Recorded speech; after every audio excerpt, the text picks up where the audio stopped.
মর্মান্তিক ঘটনা ঘটল কাছাড় জেলার সোনাই বিধানসভায় বৃহস্পতিবার সকালে শেলুরপাড় গ্রামের নবনির্মিত জলজীবন মিশনের পিএইচি প্রকল্পের ট্যাঙ্কের জলে পড়ে মৃত্যু হয় দিনমজুর বাহারউদ্দিন চৌধুরীর 4.5 বছরের শিশুপুত্র ওয়াহিদ আহমেদ বড়ভূইয়া।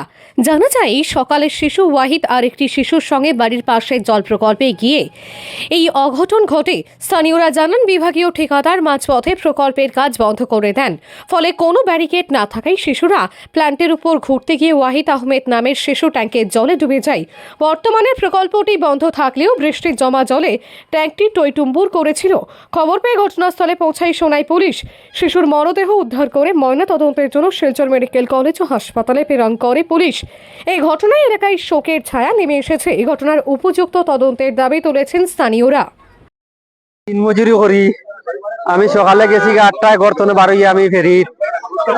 তখন আমার পেট আছে, তার খাওয়ানি দাওয়ানি এর বাদে আর একটা তার বড় ভাইয়ের ভাঙ্গা, এটা কালকে মেডিকেল যেতাম, পয়সার দরকার প্রয়োজন জি হয়। তখন আমি সকালে খাইয়া একলগে তারা হইয়া গেছি বলে তোমরা তখন এনাইন উনাইন সারা তারার মারে, আর আমি যাই আর দোয়া করিও আমার লগে বিয়ালে আইমু।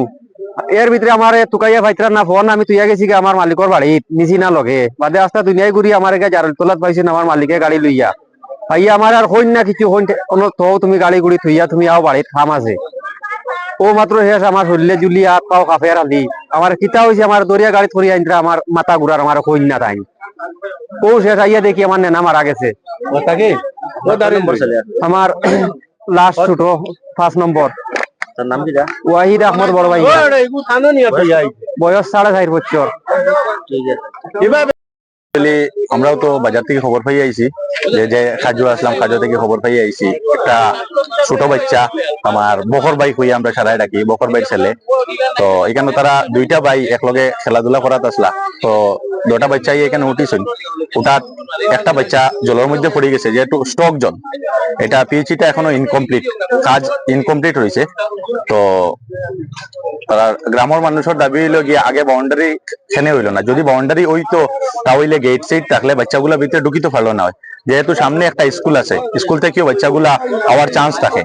তো ইনকমপ্লিট যেহেতু রয়েছে, তারা এটাও দাবি করটা যে সিঁড়ির মুখো কমসে কম একটা ছোট গেটও বলা যদি লাগানি রইতো তাহলে বাচ্চাগুলো উপরে উঠিতে পারে না।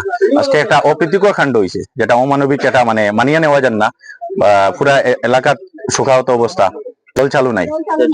সম্ভবত হয়তো বৃষ্টির জল স্টক হয়েছে, যদি নিচের বাল্ব গুলা যদি খোলা রইতো তাহলে জল তার যেটাই জমিল আবার নিকাশ হয়ে গেল।